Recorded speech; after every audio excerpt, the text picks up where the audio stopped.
එයින් ධර්මයෙන් තථාගත සම්මා සම්බුදුරජාණන් වහන්සේ මේ ජීවිතේ වාසනාවන්ත කරගන්න සපවත් කරගන්න කොහොමද අපිට උගන්වා වදාළේ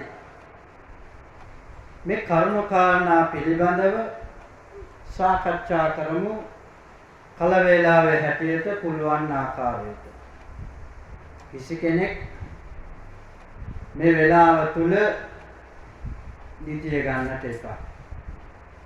පුංචි කාලයේනේ මගේ රත්තරන් අම්මා තාත්තා පුංචි දරුවෝ මේ බණ ටික අහගන්න.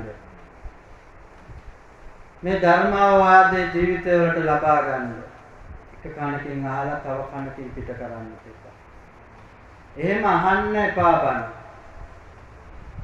ආවට ගියාට බණ අහන්න එපා. මේ බණ අහන එකේ තේරුමක් තියෙන්නට ඕන. මේ බණ අහන්න හැමෝටම බෑ. ඇයි? බණ අහන්න පින තියෙන්නට ඕන. අපි මිනිස්සු වුණාට මේ මනුස්ස ලෝකේ අපි ඉපදිලා හිටියට හැමෝම මිනිස්සු වෙන්නේ නැහැ. කාලාන්තරයකින් ලැබුණු මේ මනුස්ස ආත්ම භාවය තුල පින්වතුනි අපි කොච්චර වාසනාවන්තද පින්වන්තද ඇයි බණ පදයක් හරි අහන්න වාසනාව ලැබලා තියෙනවා. පින්වතුනි මේ මනුස්ස ලෝකයේ ඉපදුන හැමෝටම කතා කරන්න පුළුවන්ද? කතා කරන්න බෑ. හැමෝටම කතා කරන්න පින නැහැ. හැමෝටම ඇවිදින්න පුළුවන්ද? හැමෝටම ඇවිදින්නත් බෑ. හැමෝටම කන් ඇහෙනවද? නැහැ. බලන්න ඒකට කොච්චර අපි පින් කරලා තියෙනවද? අපේ කන් ඇහෙනවා. අපිට ඇවිදින්න පුළුවන්. අපිට හොඳට කතා කරන්න පුළුවන්. අපි කොච්චර වාසනාවන්තද? වාග්ය සම්පන්නයිද? පින්වතුනි බලන්න. මේ කිසිම දෙයක් නැති අය මේ ලෝකේ ඉපදිලා තියෙනවා. අංගපසංග විකෘති නොවි පූර්ණ ආයුෂයක් කාය ශක්තියක් ලබන්න පින් කරන්නට ඕන. එහෙම පින් කරපු අය තමයි මේ මගේ අම්මා තාත්තා. මේ රත්තරන් දරුවෝ. පින්වතුනි තථාගත සම්මා සම්බුදුරජාණන් වහන්සේ දේශනාව ආරම්භ කරනවා කොහොමද සිංහාලෝ වාද සූත්‍රයේ පරාභව සූත්‍ර දේශනාවල දේශනා කරලා තියෙනවා. මේ පෞල් ජීවිතය කියන්නේ මේ පෞල කියලා කියන්නේ අපේ නිවස. තාමත්ම අපේ ජීවිතවල වැදගත්ම දෙයක් තමයි පින්වතුනි අපේ ගෙදර. අපේ පින්වතුන් අහලා ඇති ගෙදර තියෙන්න ඕන නිවස පන්සල වගේ කියලා නේ. අහලා ඇතිනේ නේ. දැන් බලන්න මේ එතන ඉන්න හැමෝම බොහොම නිස්සබ්දව බොහොම කීකරුව බලන්න ඉන්න අපූර්ව කොච්චර හොඳට සමහරව නිදි කිරා වැටෙනවා. බලන්න දැන් ගෙදර හිටියනම් මේ නිහඬියාව මේ නිශ්ශබ්දතාවය මේ තියනවාද ගෙදර? නෑනේ. අපිට වැඩියෙන්ම තරහ යන්නේ ගෙදර ඉන්නකොටද පාරේ ඉන්නකොටද? ගෙදරින් පිට ඉන්නකොටද? ගෙදර ඉන්නකොටනේ. සෑහෙන කේන්ති යනවනේ. අපිට වැඩියෙන්ම කේන්ති යන්නේ ගෙදර ඉන්නකොට. දැන් බලන්න මේ පන්සලේ ඉන්නකොට කොච්චර නිහඬව ඉන්නවද කියලානේ. ඇයි? හරි කීකරු. දැන් මේ අම්මා තාත්තා කිසිම සද්දයක් නැහැ. දැන් අපි මේක තියෙන්න ඕනේ කොහෙද? අපි ගෙදර. දැන් අපි හැමෝම අපි බලාපොරොත්තු වෙන දැන් මෙතන ඉන්න අම්මලා තාත්තලා අවුරුදු 50කට වැඩි හැමෝම ඉන්නවා. භාගයට භාගයක් මෙහෙමයි. තරුණ පිරිසක් ඇත්තෙම නැහැ. තාත්තලාත් අඩුයි. හොඳට අහගන්න මගේ අම්මලා තාත්තලා. මේ හැමෝම හොඳට බණ අහනවා. සිල් සමාදන් වෙන හැම පොයකටමනේ. හැබැයි සිල් සමාදන් වුණත් බණ ඇහුවත් අපි අපේ විය යුතු ප්‍රධානම කරුණු කාරණා ටික අපෙන් ගොඩාක් දුරට ගිලිහිලා යනවා. ඒක මේ ගිහි ජීවිතයේ සාර්ථකත්වය නැති වෙන්න හේතුව තමයි මොකක්ද මූලිකවම හේතුව? අපි පරිස්සම් කරගන්න ඕන දෙයක් තියෙනවා අපේ ජීවිතේ වටිනාම දෙයක් තියෙනවා. වචනය.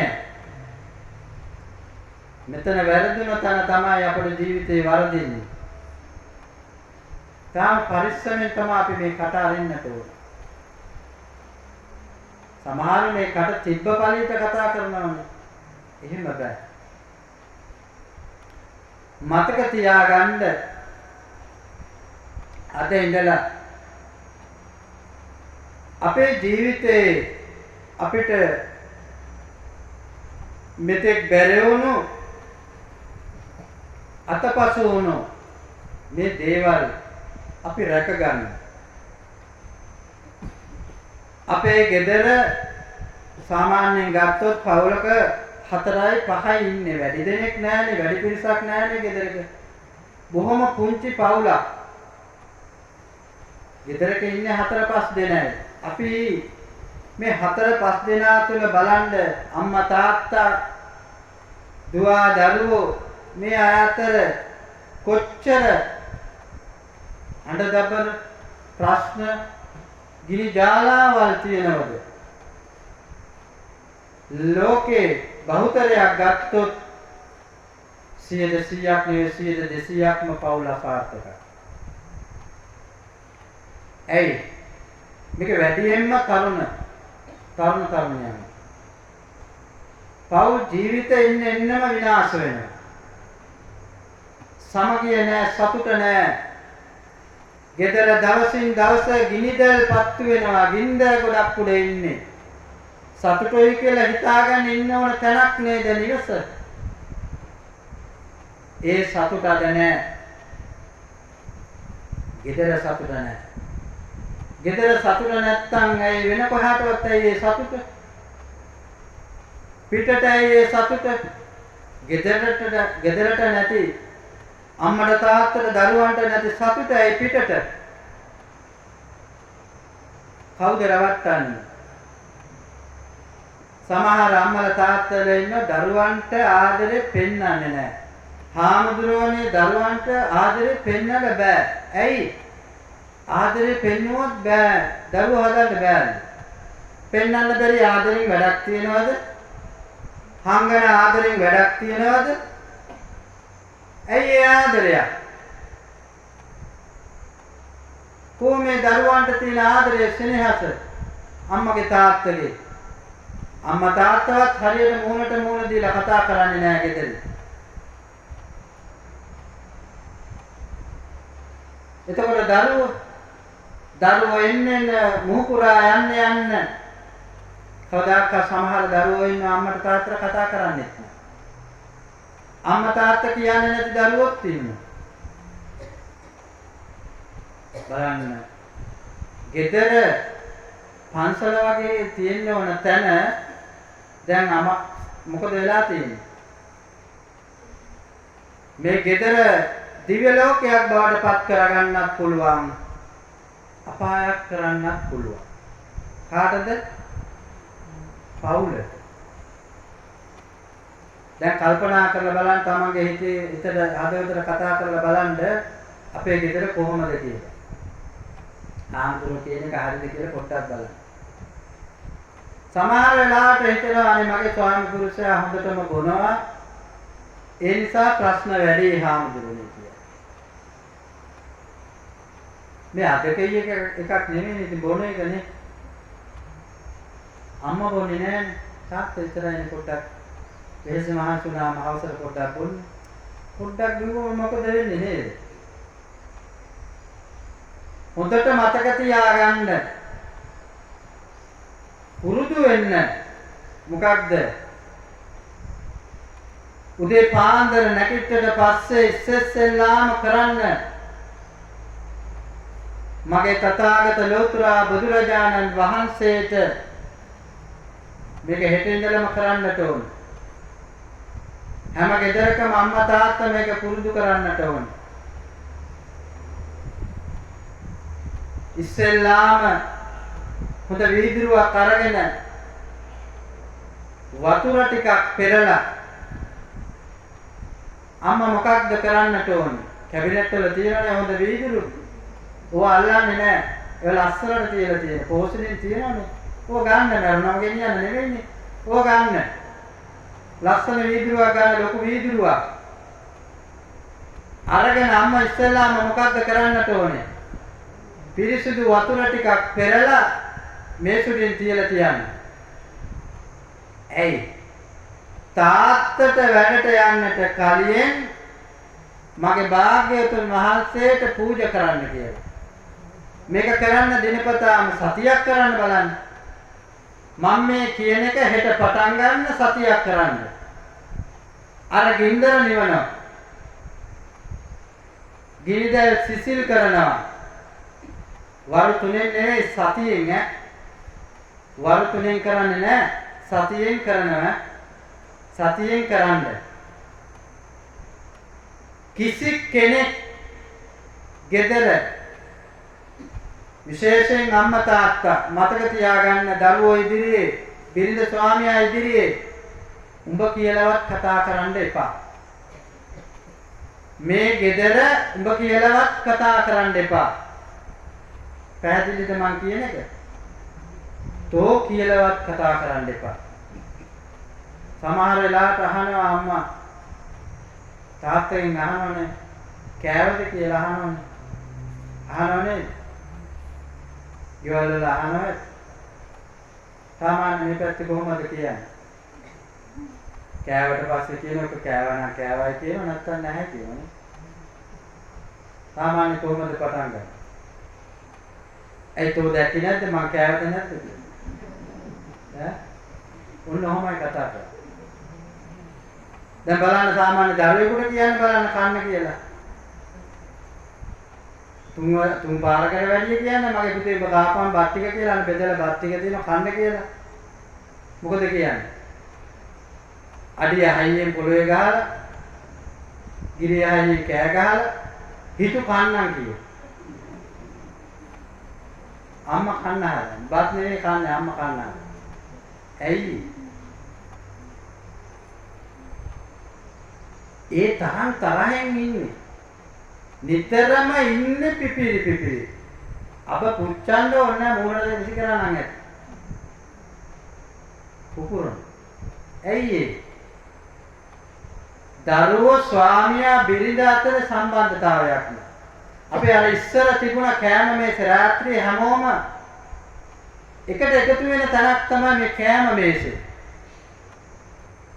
රාත්‍රී කෑම වේල ගන්නට ගියාට පස්සේ අම්මයි තාත්තයි දරුවෝ ටික එකතු වෙලා එක කෑම මේසේ එක බත් පිටාන බෙදාගෙන කනකොට මෙතන තමයි මේ හැම ප්‍රශ්නයක්ම කතා කරන්නේ. අද ඒව නෑ.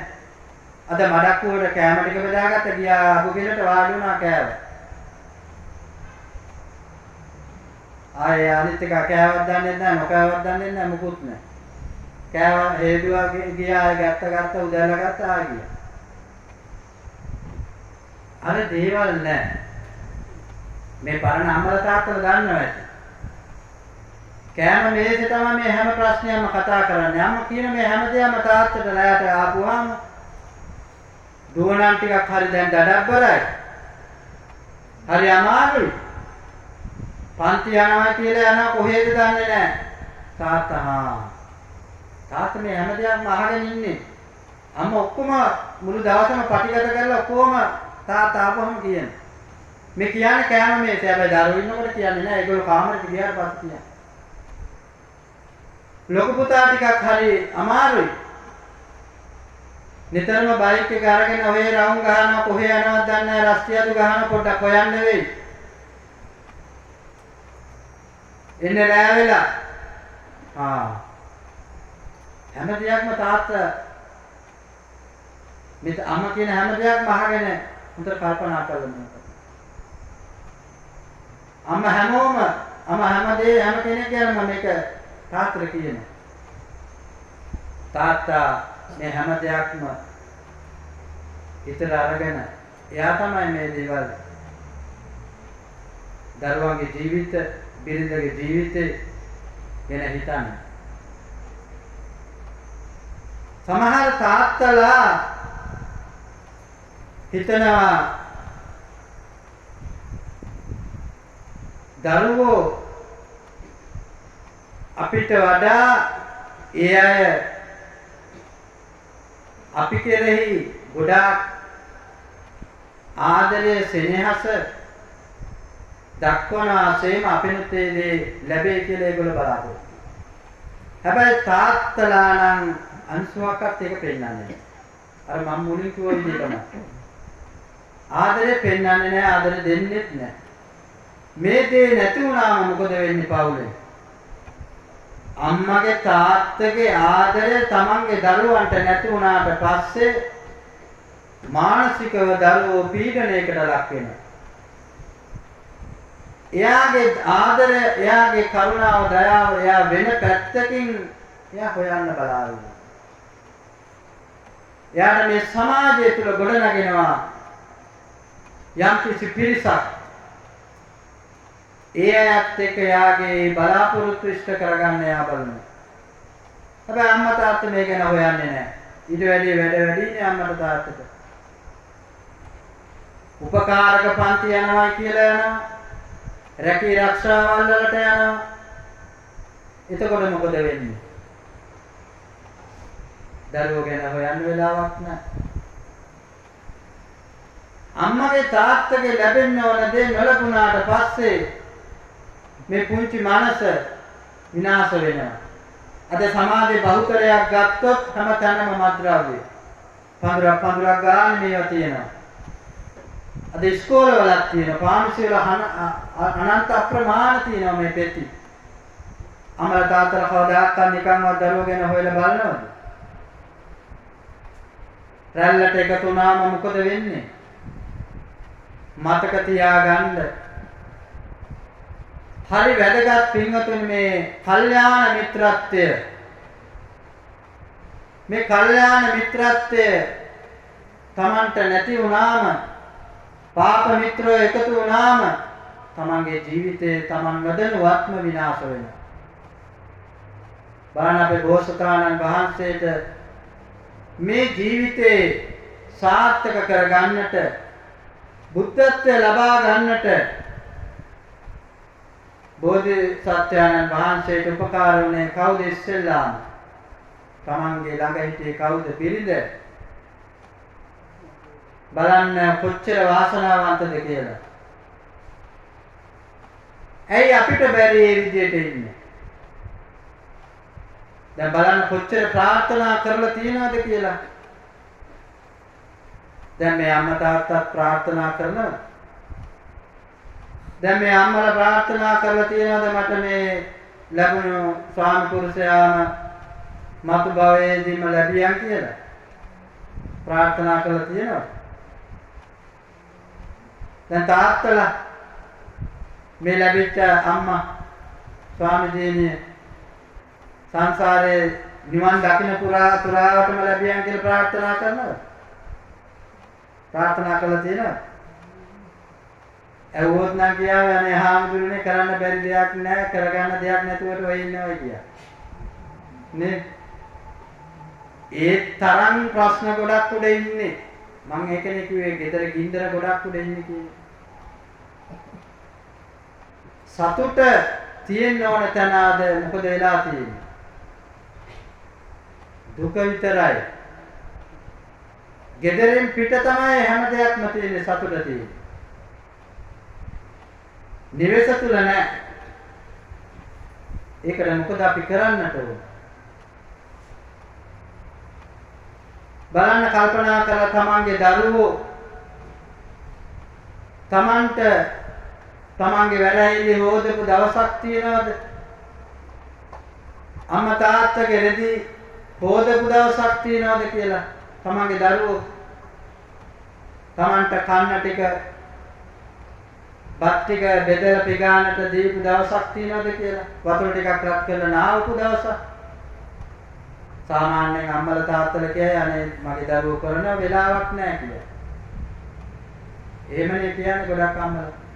දරුවන්ගේ වැරදි කියන්න කැමති නැහැ. වෙලාවක් නැහැ කියන තරම් කියනවා.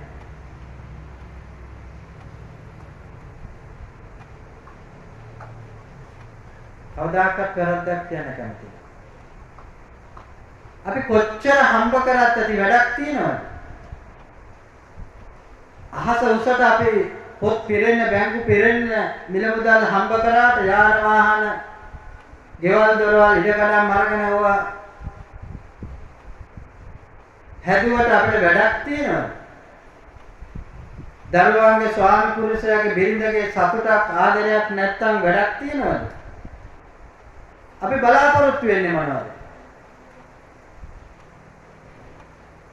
දැන් අපි සිල් සමාදන් වෙන්නේ සතර පොයේටම අපි සිල් සමාදන් වෙනවා. අපි සසරට ගෙනියන්නේ මනුෂ්‍ය ආත්ම භාවයක් ලැබෙන එකම හේතුව තමයි මේ සිල් සමාදන්. සීලය අපිට අවශ්‍යයි. සසරට අපිට අවශ්‍යයි. හැබැයි සබා සතුට නැත්තම් ওই දෙයක් තියනවද? හැබැයි හොයන්නේ මොනවද? හොයන්නේ ධර්මයේ ගැඹුරුම හරිය. හොයන්නේ ධර්මයේ ගැඹුරුම හරිය. එහෙම දෙයක් තියනවද ධර්මයේ තුල? සමහර කියන හාමුදුරනේ බණ ගැඹුරින්ම දේශනා කරනවා. මේ ගැඹුරු බණ කියලා එහෙම එකක් නැහැ. මේ ධර්මය වල සාදෘෂ්ටිකයි. මේක කිසිම දෙයක මේ ගැඹුරු තැනක් ලෙහෙසි තැනක් කියලා දෙයක් නැහැ. තථාගතයන් වහන්සේ එහෙම දේශනා කරලා නැහැ.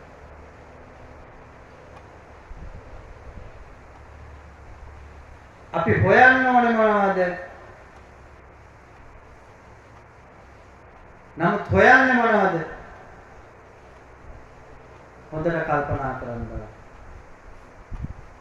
මගේ අම්මා තාත්තා මතක තියාගන්න. හෙට ඉඳලම මේ හැම දෙයක්ම කරන්න ඕනේ. එහෙම නොවුනොත් සතර අපායෙන් මිදෙන්න පුළුවන් වෙයි. කවදාකවත්. නිරේට යන්න බැරි වෙන්න මොකද කරන්න ඕන? අපි මේ දේවල් කරන්න ඕන. හැම වෙලාවෙම බණ අහන්න කියන්නේ ඒකයි. අපි හිතන දේවල් වෙනවද? අපිට වෙන්නේ අපි කවදාකවත් හිතන්නේ නැති දේවල්. ප්‍රාර්ථනා කරාට මේ හැම දෙයක්ම අපිට ඉෂ්ට සිද්ධ වෙනවද? නෑ. අපි පින්කම් කරනවා. හැබැයි පින්කම් කරාට යහපත් ප්‍රාර්ථනාවන් ප්‍රාර්ථනා කරනවද? පින්වතුනි මේ ප්‍රාර්ථනාව අපේ ජීවිතේ හරි වැදගත් මේ ගමනට. ප්‍රාර්ථනාවක් නැති ශාසනයක් නැහැ. මේ සම්බුද්ධ ශාසනය පුරාවටම ප්‍රාර්ථනාවන් තමයි තියෙන්නේ. මේ සම්බුද්ධ ශාසනය තුලටම අපි දන්නවා මේ ශාසනය තුල ආර්ය මහා සංඝරත්නය කෝටි ප්‍රකෝටි ගාණක් මහරහතන් වහන්සේලා වැඩ හිටියා. හැබැයි මේ වැඩ සිටපු භික්ෂුන් වහන්සේලා අතුරින් කී නමකටද ප්‍රාර්ථනා කරලා අග්‍රස්ථානයන් ලැබුණේ? 80යි. කී දෙනෙකුටද? 80යි. ඒකනේ අපි 80 මහා ශ්‍රාවකයන් වහන්සේලා කියන්නේ. ඒ ප්‍රාර්ථනා කරලා ලැබපු දේවල්. දැන් අපි ප්‍රාර්ථනා කරන්නේ නැතුව කොහොමද අපිට ලැබෙන්නේ? සිද්ධාර්ථ බෝසතාණන් වහන්සේ ප්‍රාර්ථනා කරපු නිසා තමයි යසෝදරා ලැබුණේ. යසෝදරා දේවී සිද්ධාර්ථයන්න් ප්‍රාර්ථනා කරපු නිසා තමයි ඒ උතුම් චරිතය ලැබුණේ. දැන් අපිට සිද්ධාර්ථලා වගේ සත්පුරුෂ මිනිස්සු ඉන්න ඕනේ නැද්ද? ඒ වගේ ස්වාමි පුරුෂය අපිට ඕනේ නැද්ද? යසෝදරා වගේ බිරිඳලා අපිට ඕනේ නැද්ද?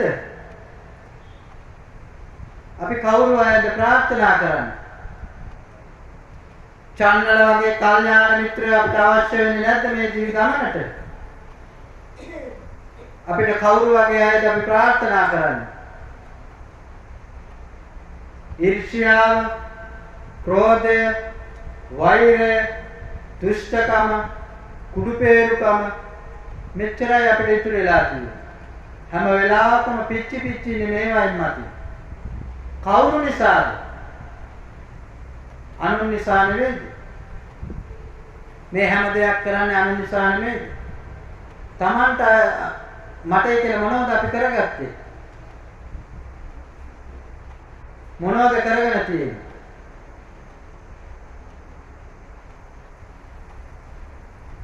අපේ ජීවිත දිහා බලපුවාම අපි කොච්චර අසරණ වෙනවද?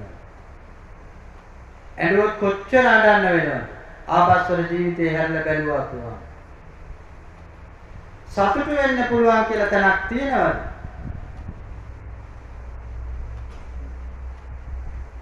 ප්‍රාර්ථනාව ජීවිතේ හරි වැදගත්. කල්යාණ මිත්‍රත්වය අපිට හරි වැදගත් මේ සසර ගමනට. එහෙනම් මතක තියාගන්න පින්කමක් කරලා ප්‍රාර්ථනා කරන්නට ඕනේ මොකක්ද? යහපත් වූ සම්මා දිට්ඨික ප්‍රාර්ථනාවක් කරන්නට ඕනේ. මට මේ ආත්ම භාවයේදී සේම මතු සසරේ කල්යාණ මිත්‍රත්වය මට ලැබේවා කියලා. විනා පුණ්‍ය කම්මේන මාමේ බාල සමාගමෝ කියලා කියන්නේ ඒකයි. අපි කියන්නම් වානේ කිව්වට වැඩක් නැහැ. අපි මේ හැම දෙයක්ම හිතට ගන්න ඕනේ. අපිට මේ බණ අහන්න වාසනාව ලැබිලා තියෙන්නේ මේ ලැබුණේ අද මේ අවස්ථාව අපිට ලැබලා දුන්නේ කවුද? අපේ නායක හාමුදුරුවෝ නෙවෙයි. මේ ප්‍රතාපවත් පැවිදි ජීවිතය තුළ උන්වහන්සේ මේ වෙනකොට මේ සතර පේරුවේ දායකයන් වෙනුවෙන් කොච්චරනම් තමන්ගේ නිවන සාක්ෂාත් කරගන්නට ශක්තියක් අත්තරක් වෙලාද? බලන්න මේ අපේ අම්මලා මේ වෙනකොට ගෙදර කොච්චරනම් බත් හම්බලද්ද? බත් මුට්ටි කී දාහක් හම්බලද්ද? 30 40000ක් 50000ක් මෙච්චර බත් හම්බපු අම්මා ගැන තාත්තා අගේ කරපු දවසක් තියෙනවා. තාත්තා අගේ කරපු දවසක් තියෙනවා. මහත්තයා තාත්තා මොකද වැඩ ඇරලා ආපුවම තේ ටිකක් තමයි හවසට ඉන්න. මානසික අමාරුද කියලා කවදාකවත් හිතනවද? සාමාන්‍ය දෙවේලක් බත් හම්බුවත් අපේ අම්මා මේ වෙනකොට කොච්චර බත් මුට්ටි ප්‍රමාණයක් ගෙදර උයලා ඇද්ද? තම්බ දෙනව ඇද්ද? ඔහාඳුනේ අපි නම් කොච්චර තම්බනවද? ඒ තැඹුවත් වැඩක් නෑ මුන්ට කියලා තමයි කියන්නේ. එහෙමනේ කියන්නේ නේ. එහෙම තමයි කියන්නේ. තමන්ගේ දෙමව්පියන්ට මොනවද කරන්න ඕන දේවල්? ඒ වැඩිහිටි නිවාස මෙච්චර දවසෙන් දවස වැඩි වෙන්නේ අපේ රටවල. වැඩිහිටි නිවාස වැඩි වෙන්න බෑ මේවා දවසෙන් දවස වැහෙන්න ඕන. අම්මා තාත්තා ගෙදරනේ ඉන්න ඕන. අම්මා තාත්තගේ වටිනාකම දන්නේ නැහැ. අම්මා තාත්තා දන්නේ නැතුව දරුවන්ට කියලා දෙන්න දන්නේ නැහැ. තාත්තා කොච්චර මහන්සි වෙලාද කහට කෝප්පයක් බීපු තාත්තා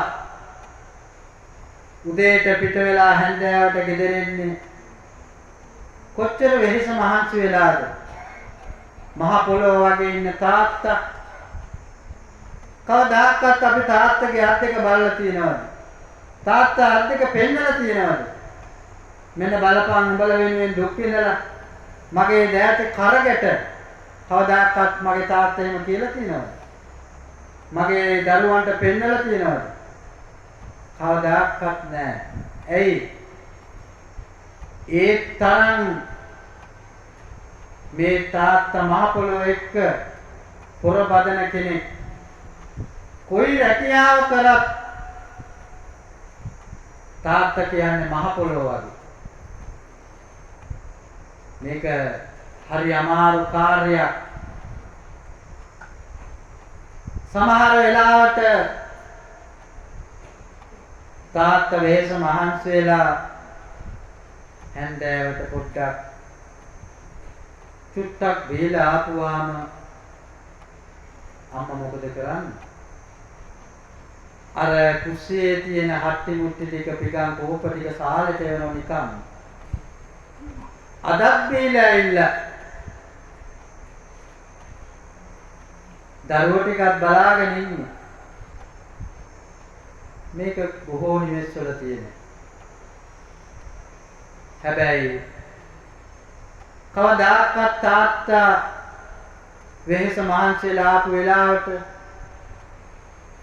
වැඩලා ගෙදර ආපු වෙලාවට බිරිඳ ස්වාමියා මගේ ඉඳලා බලාගෙන දොරකඩට ගිහිල්ලා කවදාකවත් රජේ රැකියාවක් කරනවා නම් බෑග් එක අරගෙන අද හරියට මහන්සි වෙලා තියෙන්නේ අනේ ඉන්න මං තේ ටිකක් හදාගෙන එන්න පොඩ්ඩක් වාඩි වෙලා වෙහෙස මහන්සිය කාංශේ නිවා ගන්න කියලා පොඩ්ඩක් වාඩි වෙන්න කියලා දවසක් කියපු දවසක් මතකද බලන්න පොඩ්ඩක් මගේ අම්මා කල්පනා කරන්න මේ දවස කවදාකවත් උදා වුණාද කියලා මගේ ස්වාමියාට මගෙන් යුතුයකම් ඉෂ්ට වුණාද කොච්චර රැ වෙනකම් වැඩ කරන්න එපා ඕටි කරලා වැඩක් නැහැ පුළුවන් විදිහට වැඩ කරලා ගෙදර එන්න මහන්සි වෙන්න එපා අපි පුළුවන් විදිහට දරුවොත් එක්ක ජීවත් වෙමු කවද්ද මේ දේවල් තාත්තට කිව්වේ තාත්තගේ කන් දෙකට කවද්ද මේ දේවල් ඇහුනේ බලන්න පොඩ්ඩක් කල්පනා කරලා ඇයි අපිට මේ දේවල් කරන්න බැරි මේ වගේ දේවල් කියනකොට තාත්තට පුළුවන් ද කසිප්පු ටිකක් තරක්කු ටිකක් බීලා ගෙදරට ගොඩ වෙන්න කවදාකවත් බැහැ ආදරේ සෙනෙහස තියෙන තැනකට පුළුවන් දේ විදිහට ගොඩ වෙන්න තාතෝ කියලා කතා කරන්න පුළුවන්ද කවදාකවත් බැහැ මතක තියාගන්න ආදරේ සෙනෙහස කවදාකවත් නැති කරගන්න එපා වයසට යන්න ඊර්ෂ්‍යාව ඇති කරන්න එපා ඔබට හම්බ කරලා දෙන තාත්තා ස්වාමියා කෙරෙහි ආදරය ලෙන්ගතුකම දක්වන්න ඔබේ පවුල රැකගන්න ඒකයි පවුල පන්සල වගේ තියාගන්න කියන්නේ දරුවට පෙන්වන්න තමන්ගේ ළඟ තියෙන ආදරය ඒව වසන් කරන්න එපා. දාරක සෙනෙහස මේ හැම දෙයක්ම දෙන්න. මම මේක ඉල්ලන්නේ දරුවන්ගෙන්. මෙතන දරුවෝ නැති වෙන්න පුළුවන්. මේක දරුවෝ කරන්නට ඕනේ. හැමදාම උදේ පාන්දර නැගිටලා මගේ රත්තරන් දරුවෝ දුවල පුතාලා උදේ පාන්දරට නැගිටලා මගේ භාග්‍යවතුන් වහන්සේ වෙනුවෙන් පෑන් වීදුරුවක් පූජා කරලා උදේට බුදුන් වදින්න වැඩි නෙමෙයි මල් ටිකක් නෙලලා මල් වට්ටියක් ලස්සනට හදලා තමන් බුදුන් වදිනකොට දවසක් අම්මට තාත්තට පොඩ්ඩක් කතා කරලා බලන්න. මේ අම්මා තාත්තට කතා කරාම අම්මා බෑ කියනවද? අම්මා බෑ කියනවද? තාත්තා බෑ කියනවද? කොච්චර වැඩ තිබුණත් කමක් නැහැ. අනේ තාත්තේ අනේ අම්මේ මේ මල් ටික පූජා කරන්න මේ පෑන් වීදුරුව පූජා කරලා යන්න. ඒ කරලා මගේ රත්තරන් දරුවා අර තාත්තගේ අම්මගේ කකුල් දෙක අල්ලලා කකුල් දෙක ඉඹලා අම්මට තාත්තට වැන්දොත් අම්මට තාත්තට මොකද වෙන්නේ? ජීවිතේ කවදාකවත් අම්මට තාත්තට වැඳපු නැති දරුවෝ ඉන්නවා ඇති ගෙවල් ඕන තරම්. එතකොට මේ අම්මට තාත්තට මොකද වෙන්නේ? අර දරුවා වඳිනකොට ආරියට අම්මට කරන්ට් එක වැදෙනවා වගේ. අම්මගෙන් තාත්තගෙන් මොකද්ද වෙන්නේ එතකොටම? අම්මා තාත්තා දරුවගේ ඔළුව අත ගන්නෙ නැද්ද? අම්මා තාත්තා දරුවගේ මූණ ඉඹින්නේ නැද්ද? දරුවගේ මූණ පපුවට තුරුල් කරගෙන අඬන්නේ නැද්ද? තාත්තා එහෙම කරනකොට අම්මට බලන් ඉන්න පුළුවන්ද? ඒ ගෙදර ආයේ කුණුහරුප කියයිද? ඒ ගෙදර තාතෝ කියලා කියාවිද? ඔබ බම්බෝලන් කියලාවත් කියාවිද? ඒ ගෙදර තුනුරුවන් නැද්ද වඩින්නේ? ඇයි මේ ගෙදර සතුටක් නැත්තේ? දැන් මේ දේවල් කරනකොට අපිට අපේ ගෙදර දිව්‍ය ලෝකයක් වෙනවද අපායක් වෙනවද? අන්න බලන්න කොච්චර පෙරණියක් අපිට කරන්න පුළුවන්ද අපේ ජීවිතවල? අපි මොනවද මෙච්චර කාලයක් අපි කරන්නේ? සමහර වෙලාවට කියනවා අපේ තාත්තා අපිට ආදරේ නැහැ. අපිට කවදාකවත් අපිට මුහුණ දීලා කතා කරන්නේ නැහැ. මතක තියාගන්න මේ රත්තරන් අම්මා තාත්තා දරුවන්ට කවදාකවත් නම කියලා කතා කරන්න එපා. එහෙම වුණොත් තමන්ගේ දරුවෝ දුරයි. තමන්ගේ දරුවන්ට ආදරෙන් කතා කරන්න මගේ දුවේ මගේ පුතේ කියලා ආමන්ත්‍රණය කරන්න. කවදාකවත් කිසි වෙලාවක දරුවන්ට නම කියලා කතා කරන්න එපා. ඒක හරි දුරයි. හැම වෙලාවෙම ආදරය පෙන්වන්න. ඔබේ සෙනෙහස දයාබරත්වය ලෙන්ගතුකම දරුවන්ට දෙන්න. මේක හංගල ඇති වැඩක් තියනවද? ඉන්නකම් උණු වතුර ටිකක් රත් කරලා නාවපු නැති අම්මට තාත්තට මරුණට පස්සේ ගේ මැද සාලේ පෙට්ටිය තියලා මිනිය පවුඩර් දාලා මල් වඩනුත් තියෙනවා. පෙට්ටිය වටේට බලුත් දාලා තියෙනවා. ඇයි දෙපැත්තේ ෆෑන් දෙකකුත් දානවා. මොකද? දාඩිය දානවද? ඉන්නකම් පවුඩර් ටිකක් දාපු නැති අම්මට තාත්තට වතුර ටිකක් දීපු නැති අම්මට තාත්තට වතුර පොඩක් නාවපු නැති අම්මට තාත්තට මරුණට පස්සේ මොකද කරන්නේ? පෙට්ටියගේ මැද සාලේ තියලා බලුක් වල දාලා පෑන් දෙකකුත් දානවා. සෙන්ට් එහෙමත් ගහනවා සමහර. ඇයි? සුවඳ ගහන්නේ. ඇයි මේ ජීවත් වෙලා ඉන්න තුරාවටම කරපු නැති දේවල් ඇයි මරුණට පස්සේ? මේ පැත්තේ තියෙනවද මරණාධාර සමිති? තියෙනවා. ලක්ෂ ගණන් ඇතිනේ. මරණයට පස්සේ ලක්ෂයකට වැඩි දෙන ඇතිනේ නේ. ඇයි මේ මරණයට පස්සේ සල්ලි? ජීවත් වෙලා ඉන්නකොට නැති සල්ලි ඇයි මරණයට පස්සේ? ඈ? කාටද?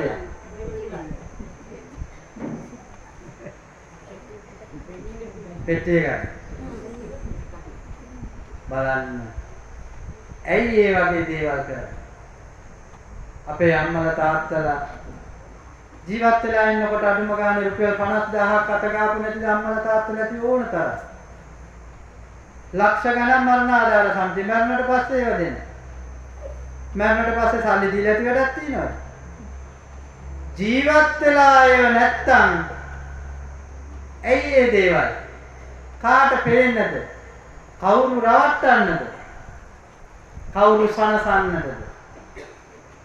බලන්න කල්පනා කරලා ජීවත් වෙලා නැතිකොට මේ දේවල් මරණයට පස්සේ මොකද? හොඳට කල්පනා කරන්න බලන්න.